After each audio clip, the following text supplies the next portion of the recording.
First of all, I say this after wins, and I want to make sure I do this after losses, that I'm so thankful to be the coach at Kansas State and to coach these young men, and thankful that God gave me this opportunity. So without him, none of this would be possible. And I thought this was just an unbelievable Big 12 game, right? The environment was incredible.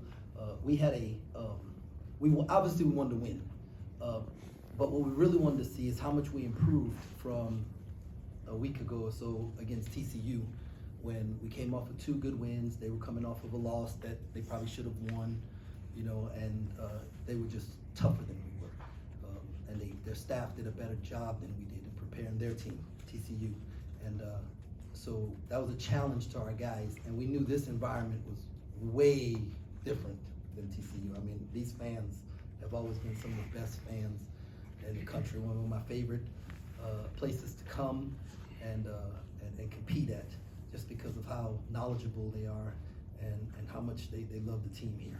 And so I thought, and I'm very proud of our guys for how we responded, how we played with poise at the right time. And I always say big time players have to make big time plays in big time moments, and I thought that the young men at Iowa State did that. That shot Coucher hit coming out of that timeout, and what's his number 23? He was head of our Holmes was just incredible, and then the big fella down the stretch, we didn't have an answer for him. And so we will get better, but very proud of my guys. They had quite a bit of success driving and scoring at the rim on you guys today. Why do you think that was a difficult matchup, and what did you guys do to break that up? Well, they have really good shooters, and sometimes we're probably spread out a little bit too much. I'll have to go look at the film. I thought we let right-hand drivers drive right, and so that was we just have to do a little bit better job on that. You talked about wanting to improve from the TCU game. You're kind of measuring up to that. What area do you think you made the biggest improvement? I just thought we competed, and we stayed together, and we didn't let their runs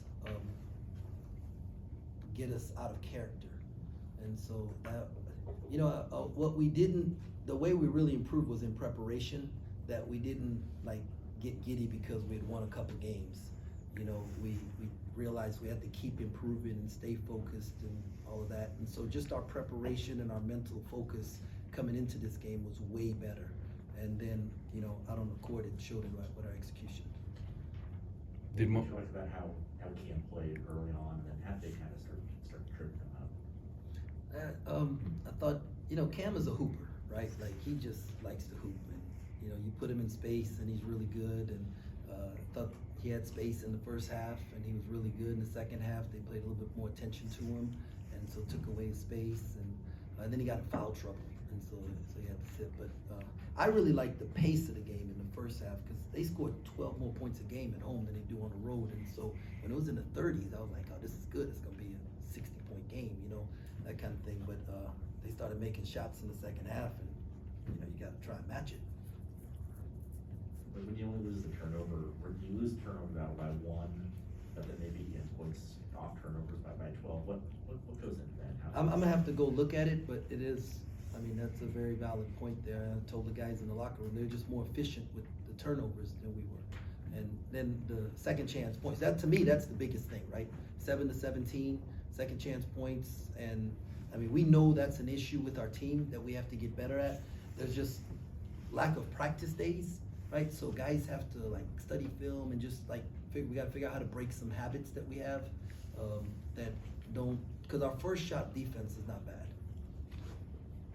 Coach Marquise driving second to last possession of the second half. Is that kind of the play you wanted?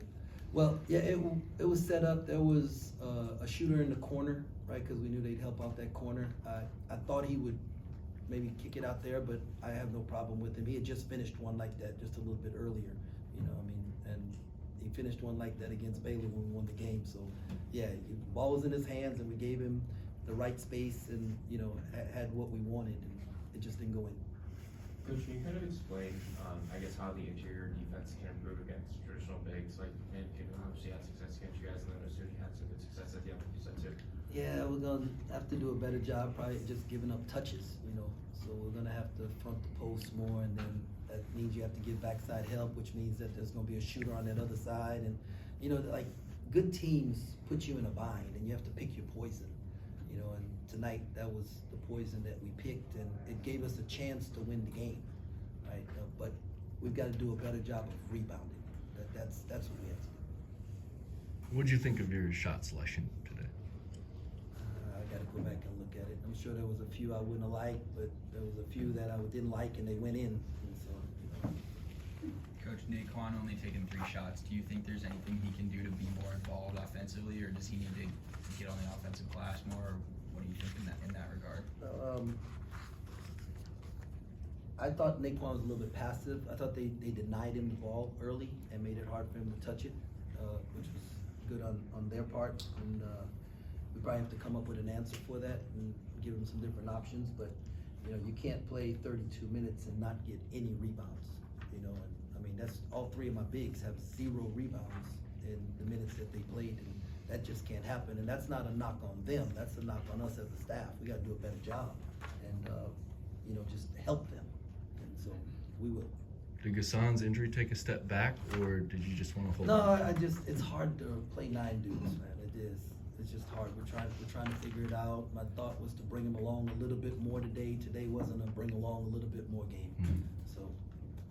What was kind of the mentality in the huddle when you guys fought back from that 10-point deficit in the second half? Get stops. You know, let's get stops. We switched up some defensive stuff and kind of paused them a little bit with the triangle, and then we denied 3 and played an eye. And I mean, we were throwing everything we could at them just to pause them. But you know, it worked for a while till they put the 4 guards in, and then you got to get out of that thing. And the Ish is obviously giving you guys quite a bit on offense right now. What can he give you a little bit more of on the other end? We just have to rebound.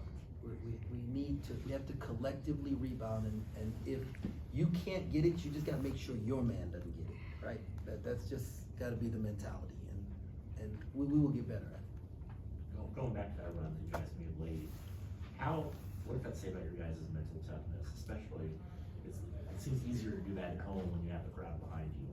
To have a crowd like that working against you and then have to kind of follow your way back in. How tough is that to do?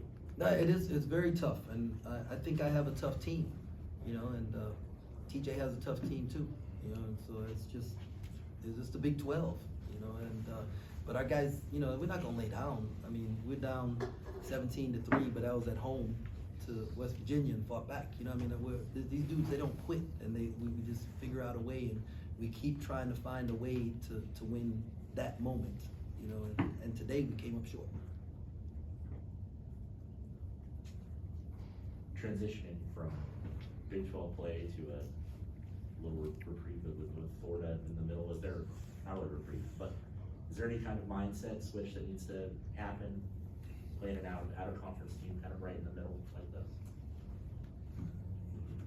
No, we're gonna get on this plane here hopefully in about 40 minutes, and actually it's a 40-minute drive, so hopefully in about an hour and a half, and we'll get some rest tonight, and tomorrow we're gonna figure out how we're gonna get better. But like, I haven't even thought about that. Coach, for Iowa State, there was some thought that Caleb Grill might not even play. He didn't exactly fill the stat sheet tonight, but what did he do that helped Iowa State win? I mean, just from a non-stat standpoint.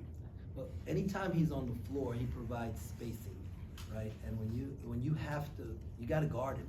And so that opens up driving lanes for other people. And I mean, I thought the offensive rebound kick out that he hit the 3. I mean, that was a huge play. All right, so just his ability to shoot the ball, his presence on the floor, you can't guard them a certain way. Like when he's not on the floor, you can like be in gaps and take away driving lanes. When he's on the floor, he just spaces the floor. And so, heck, I knew he was gonna play. Come on, man, he's a competitor. He's a tough kid, right? Didn't he win like the high jump, something like that? He's in high school, yeah. Yeah, he's a tough joker, man. And so like I knew he's not missing this game. Anything else for Coach? Okay, Thanks, Coach. Thank you all.